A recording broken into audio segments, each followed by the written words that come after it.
Listen, I can talk about the symptoms of pregnancy all day long, but that's what you got Google for. I'm here to get into the juicy stuff.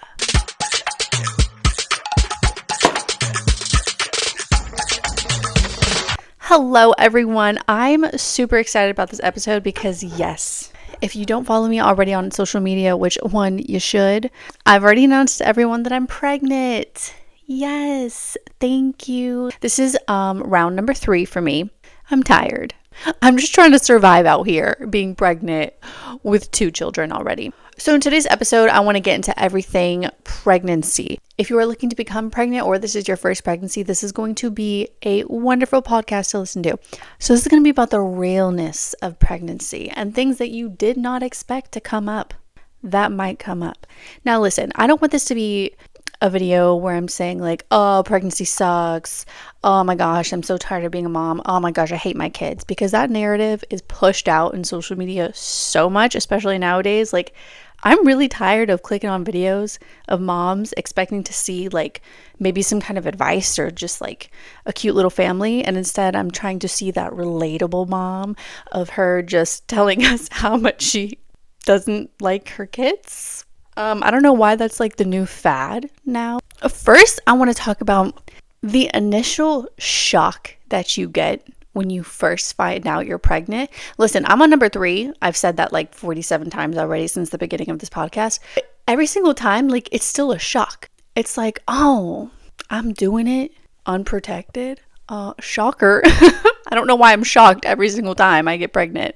I feel like a 16-year-old girl when I like have the pregnancy test and I'm like, oh, is it positive or is it negative? And I'm like, wait, I'm married.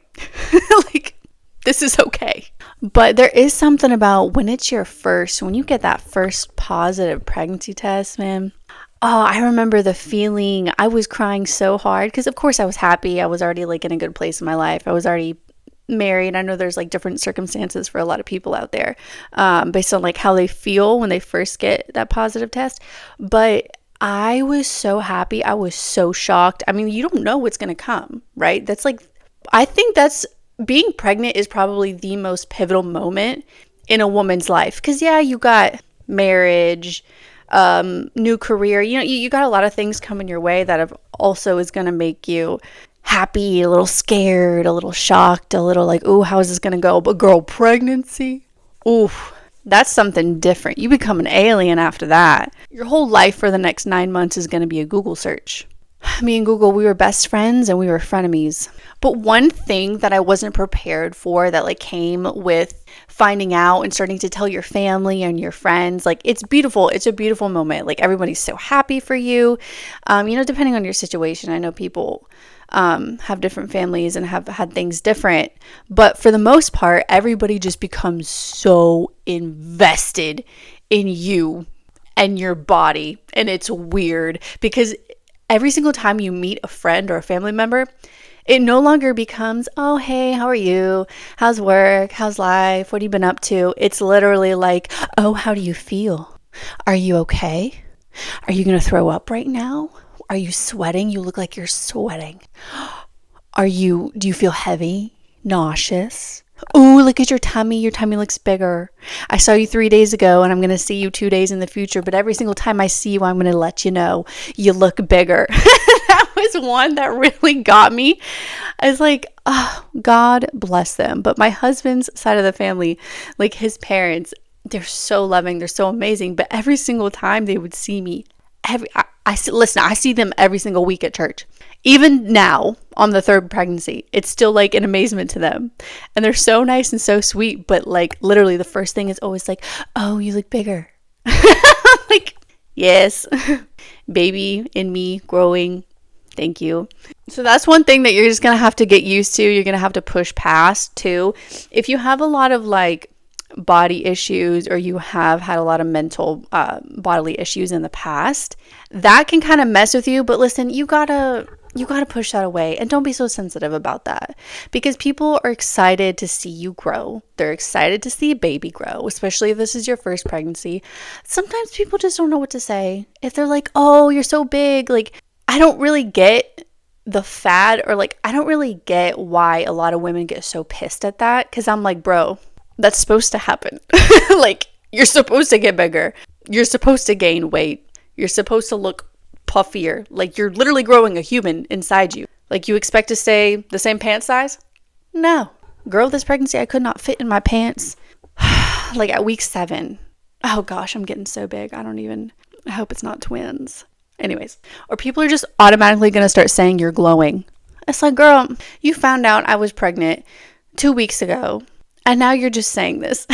Like you're just saying, some people can say like, oh, she has a pregnancy glow. Something's different about her.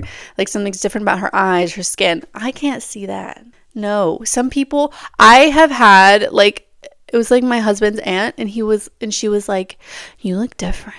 Before I even knew I was pregnant, she looked at my face and she's like, there's something different about you.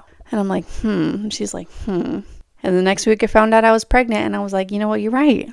I don't know. Some women just have that power to be able to detect life growing inside of you. Me, I don't know. I don't pay attention if you're glowing or not. I see if you have highlight on that day. Other than that, I don't know. But yes, okay. So once we move past the initial shock, girl, things get gross real quick. Real quick. You get past the, ooh, yay, happy, pregnant. Things get nasty. I'm talking nausea, emotions, bloating, constipation. Oh, constipation. Y'all, this pregnancy for me has been the worst with constipation. I have not taken a Dukes in like 5 days. That is so unhealthy. I feel like a turd. I feel like everything's stuck in me. I keep eating. Girl, that's not stopping. This tunnel is just flowing through the other tunnel. I'm so sorry. I'm so sorry. You know what? Let me move past that. But it doesn't hit everybody the same. Obviously, everyone has a different body. It affects them differently. For me and my pregnancy, I actually don't get sick. I threw up like 2 times with my firstborn. With my second, I think I threw up once. And then this third baby, I have not thrown up 1 time. And I'm already in the 2nd trimester. My nausea is gone. I will be nauseous. I will be on the verge. But once I have a little snickle snackle, I feel great. Try that. If you're feeling nauseous, just have a snack. A lot of women are like, oh, I'm nauseous. I don't want to eat. No, girl, eat. That is your warning sign. You need to eat. But some super weird symptoms that came to me that I did not know was a thing. I did not see these things on Google, on the homepage when I say pregnancy symptoms, and it just gives me the little AI response. No, this was not on any pregnancy website. So when this was happening to me, I'm like, what is wrong with my body? 2 things. One, with my firstborn, I despised the color green. Make it make sense. But I remember when it first hit me, I had a desk job and we had these tiny little sticky notes. And the one that I had was like a forest green. And the moment I looked at that sticky note, I just got pissed. I was like, who made this effing shade of green? Get this sticky note out my effing face because I can't have it here. Who do you think you are being that shade of green? And to make matters worse, I then found out later that day that the same shade of green that pissed me off was the shade of green on the highway. And of course, I worked in Atlanta. That traffic was not cute. So I was having to look at those forest green signs for hours. I was so mad. Green did nothing to me. Green was just being green. See, trees I was okay with.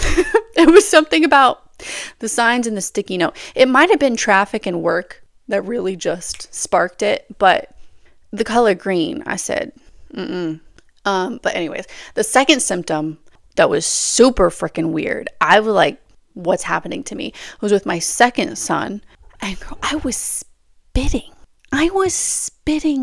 everywhere. The amount of saliva, I was constantly drooling. Like I would speak and the drool would just fall out of the corner of my mouth, be like, baby, you okay? You need a napkin? Yes. I don't know what was happening. I had a spit cup. Like I'm a freaking hillbilly with my dip. I literally just like would sit there and be like, that's disgusting. And I don't even know why that happened. I Googled that and it was like, yeah, that could happen. But on the initial list of like nausea, fatigue, gas, bloating, constipation, that's like the regular stuff. It did not say you're gonna spit like a 78-year-old man with a can of dip Or green might just send you into a spiral. It did not say those things. So if that's happened to you, let me know, because I don't want to feel like an outsider. Now, aside from the physical things, what's really got me is the emotions, especially this pregnancy. Now, if you are super emotional, everybody kind of already knows that, like, if you're pregnant, you get emotional and you're sensitive and yada, yada, yada. Sometimes it goes a step too far. Mine has been crazy. I have had pregnancy rage, and like everything's pissing me off, dude. Everything. I don't know if it's really hormonal, because I'm not an angry person to begin with, but y'all, these kids got me. They got me pissed right now. I don't know if it's a 4-year-old, the sass and the smartness that comes with a 4-year-old, and then a soon-to-be 2-year-old on the cusp of just destroying everything. And they're teaming up against me. That might be it. That might be it. If you are pissed, if it has gone too far, maybe speak to your doctor, but also maybe just take a seat and realize that, you know what, it might be the dang kids. I'm sorry. This is, I think, my favorite thing that I have to point out with being pregnant. The third time around, obviously, I've seen some stuff. I've done some things wrong. I've done some things right. Now, the number one thing that I have done right, and a lot of people, it's going to annoy you, but listen, you have to work out. I know you're tired. I know you randomly get nauseous. I know you don't want to move. I've been there. I'm there every day. I get it. But I have seen the difference of not working out almost an entire pregnancy and working out since almost day one. Completely night and day. And everybody's going to tell you, like, yeah, it's good for your health. It's good for the baby. No, seriously. Like, it's changed my pregnancy tremendously. I was having the absolute worst sciatica, and I was like, I don't even want to move. I don't even want to lift weights. I don't want to do this. But then I just pushed myself and I did it. Sciatica, gone. My emotions, better. My sleep, so much better. This pregnancy, I'm really taking care of my health. I'm taking care of my diet, like everything. Like I literally barely wear makeup now. I barely put on skincare. I don't do my nails, like no chemicals on my body, except right now, because this beat is cute, and I just could not resist a good beat today for the camera, for you, really. It's like these fitness girlies are right. I didn't want them to be. Sometimes I'm just like, shut up. I don't want to hear about your glute routine, but it works. Now, this one hits home so hard, and I feel like it's going to hit home for a lot of people. But the feeling of losing your former self the moment you become pregnant, it's different. It's weird, especially depending on how your lifestyle was prior to this pregnancy. Mama love a drink.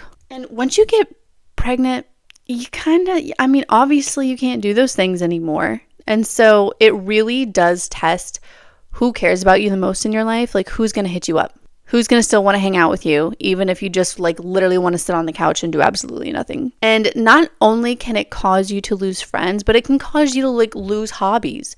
It can cause you to lose parts of yourself. Now, that doesn't mean that you can't get those things back after the baby's born, after you heal and you feel better, of course. But like during this time, it really causes you to turn back into yourself, and it is just the most selfless thing that you can do. There's so many things that you have to give up. It's hard, y'all. It's really hard, because then you stop feeling like you. Sometimes you can have the feeling of like, some women have described it as an intruder. I don't agree with that. That's a weird, very leftist feminist view of a child. Like, I'm not going to say it's an intruder. I did the deed and implanted the seed. So obviously that can happen. That's not an intruder. They're not intruding. You're creating life. Take that step back for a moment. But the feeling that it gives you can sometimes feel like that, because you're having to give up everything in an instant, just like that. Lots of stuff. So many foods, caffeine. A lot of women don't give up caffeine, but I do, which is hard. And it can be hard, but sometimes you just have that feeling. It's like, look, it's for my child.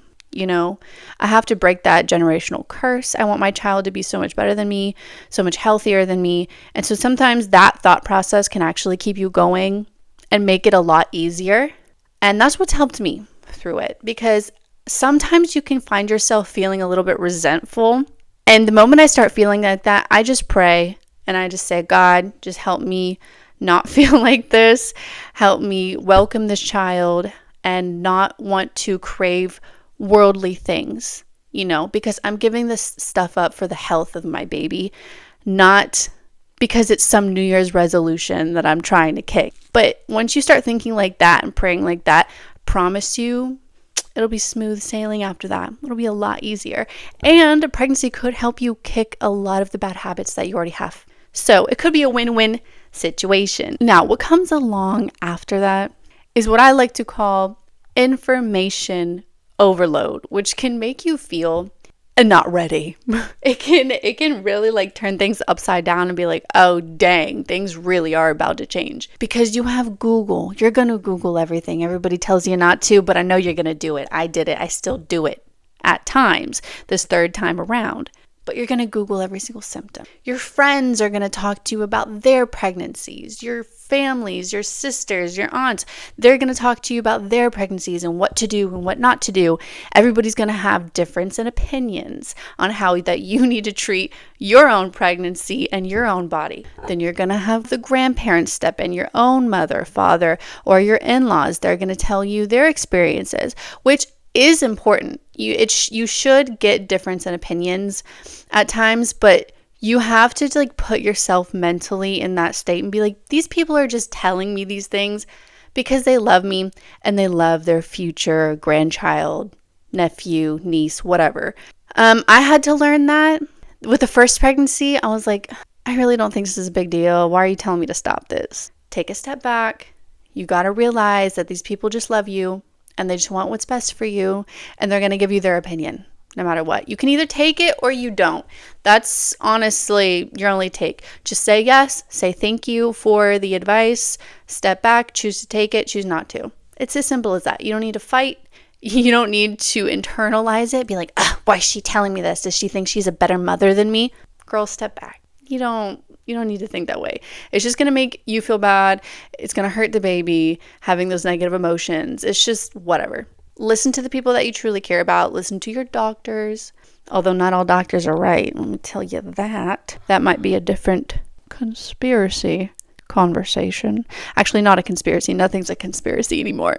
Everything's real. Aliens are real. Which, okay, tangent, I'm pissed about. Why is everybody seeing aliens? Why is everybody seeing UFOs? It's all over my For You page. So if it's this common right now, why can't I see nothing? Bro, I've always wanted to see a UFO. I see nothing. Maybe I shouldn't put that out there. It might be a bad idea. If I go missing, I've been abducted. The aliens have heard me. They've heard my wish. Oh my gosh, what was I talking about? Oh, yes. Okay. Now, I've talked about some scary stuff, some surprising stuff, some weird stuff, and some gross stuff. Again, I apologize for the constipation story. That just came out of me. Or it didn't. Okay. But lastly, I want to finish it off with the unexpected joys that come from pregnancy that honestly makes everything that I just said worth it. Number 1, having an excuse. Ma'am, I need that chair. Thank you. I can't go. I'm nauseous. Great one. I gotta go to sleep early. My pregnancy insomnia. Love that one. Oh gosh, you can really get out of anything. It's really great. Oh gosh, and people become so nice to you. Strangers are the best. They become so nice. They give up their seats. They will take your grocery cart back up to the front for you in the parking lot. They will help you with your groceries. People really are just so nice to pregnant women. Like, they're ready to offer, especially when you're big. Oh, I can't wait till I'm like 6 months, 7 months, It's great. And you just start feeling closer to God. I love that one. You start feeling so much closer to God because you're working one-on-one with him. It's like, yes, your body is building everything, but also like, how? That's such a weird how. How am I sitting here making a podcast while also creating kidneys? How is that happening? So it really like makes you think. It gets you deeper in your faith. It's like, okay, God, you're real, you're beautiful, amazing. How is this happening? But those are some things that make it so beautiful and so worth it. Now, I hope you guys liked this podcast. I love it. I'm in a great mood today. Y'all caught me on a good day. I tried to film this like last week. I'm so glad that I didn't, because those pregnancy hormones were getting to me. Now, guys, I am so excited. We're moving along. I have more questions, y'all. If this is your first time tuning in, I do a little advice segment where I want to answer some of y'all's questions. Now, the first couple episodes, I got nothing, which is like, okay, it's fine. So I was answering questions from ChatGPT. It was a cute little segment, but now people want to know what I have to say, and I have 2 more questions that I'm super excited to answer.